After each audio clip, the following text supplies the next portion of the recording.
Hello everyone, আসসালামু আলাইকুম। আমি রওশনারা আজ আবারও এসে গেছি ইন্ডিয়ান ভিসা রিলেটেড নতুন আরও একটি ভিডিও নিয়ে। বাংলাদেশের যেসব রোগীরা মোটামুটি ক্রাইসিসের মধ্যে আছেন তাদেরকে কিন্তু ভিসা দেওয়া হচ্ছে ভারতের।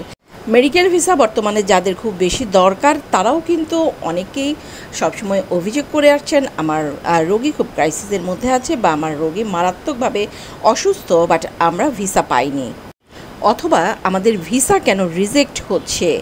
সো আজ জানাবো মেডিকেল ভিসা রিজেক্ট হওয়ার কারণ কি কি কারণে আপনাদের ভিসাগুলো রিজেক্ট হয়ে যাচ্ছে।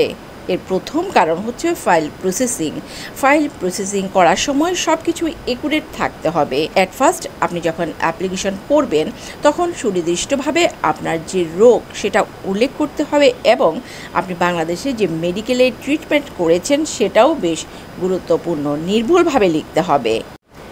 আর ভারত আপনি যে মেডিকেলে যাচ্ছেন সেই মেডিকেলের নাম অবশ্যই উল্লেখ করতে হবে। এখন ইম্পর্ট্যান্ট হলো অ্যাপ্লিকেশন যখন করেছেন এই সব কিছুই আপনি ঠিকঠাক দিয়েছেন বা বলেছেন, বাট যে ফাইলটি আপনি জমা দিয়েছেন সেখানে অন্য কিছু আছে, এমনটা যদি হয় তাহলে ভিসা কিন্তু রিজেক্ট হয়ে যাবে সাথে সাথে। আর আপনার পাসপোর্টের যেসব ডকুমেন্টস থাকে সেগুলো বানান থেকে শুরু করে সব কিছু যেন মিল থাকে, কোনো কিছু ভুল এবং চেঞ্জ করা যাবে না। যেমন আপনার পাসপোর্টে প্রেজেন্ট অ্যাড্রেস আছে, যা আছে সেটাই দিতে হবে, যদিও বা আপনার মনে হয় পাসপোর্টে যেটা আছে সেটা ভুল আছে, তারপরেও কিন্তু সেটা চেঞ্জ করা যাবে না কোনো অবস্থাতেই।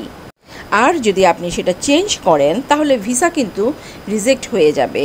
এরপর আপনি ভারত গিয়ে যে মেডিকেলে ট্রিটমেন্ট করবেন সেখান থেকে মাস্ট বি অ্যাপয়েন্টমেন্ট আনতে হবে। আপনি যদি ফেক অ্যাপয়েন্টমেন্ট দেন বা এমন একটা মেডিকেল থেকে অ্যাপয়েন্টমেন্ট এনেছেন তারা এম্বাসিকে মেইলই করলো না, বা যার থ্রুতে আপনি অ্যাপয়েন্টমেন্ট এনেছেন সে অ্যাম্বাসিকে মেল করেনি, সেই ক্ষেত্রে কিন্তু কোনোভাবেই ভিসার আশা করা যাবে না বা ভিসা কিন্তু হবেই না। এরপর আসছে আপনার মেডিকেল পেপারস বা মেডিকেল হিস্টোরি সহ যত পেপারস আছে সব কিন্তু দিয়ে দিতে হবে। এখন যদি মেডিকেল পেপারসে আপনার নাম ভুল থাকে, যেমন আমার নাম রওশন আরা, বাট পেপারসে যদি থাকে রওশন আরা বেগম, তাহলে কিন্তু ভিসা রিজেক্ট হয়ে যাবে। সো আপনাদের ক্ষেত্রেও কিন্তু এই ব্যাপারটা অবশ্যই খেয়াল রাখবেন। নামের আগে বা পরে যেটা থাকে সেটা মেডিকেল এবং পাসপোর্টে সেম টু সেম থাকতে হবে। অনেক সময় দেখা যায় যে আমরা যেই ডাক্তার দেখাই সেই ডাক্তার নামের ছোটোখাটো এইসব ব্যাপারগুলি কিন্তু ভুল করে থাকে, বাট আপনার যদি সিরিয়াস কোনো রোগ থাকে বা আপনি উন্নত চিকিৎসার জন্য দেশের বাইরে যাবেন, সো এসব আগে থেকে খেয়াল রাখতে হবে। আর অবশ্যই আপনার ভারত যাওয়ার তারিখ এবং অ্যাপয়েন্টমেন্টের তারিখ এই দুটো যেন মিল থাকে। অনেক সময় দেখা যায় যে ডাক্তারের অ্যাপয়েন্টমেন্ট নেওয়ার আগে আমরা অ্যাপ্লিকেশন করে থাকি, সেক্ষেত্রে যেটা হয় যে অ্যাপ্লিকেশনে এক ডাক্তারের নাম উল্লেখ করেছেন, বাট সেই ডাক্তারের অ্যাপয়েন্টমেন্ট আপনি পাননি, পেয়েছেন অন্য ডাক্তারের, সেই ক্ষেত্রেও কিন্তু আপনার ভিসা রিজেক্ট হয়ে যায়।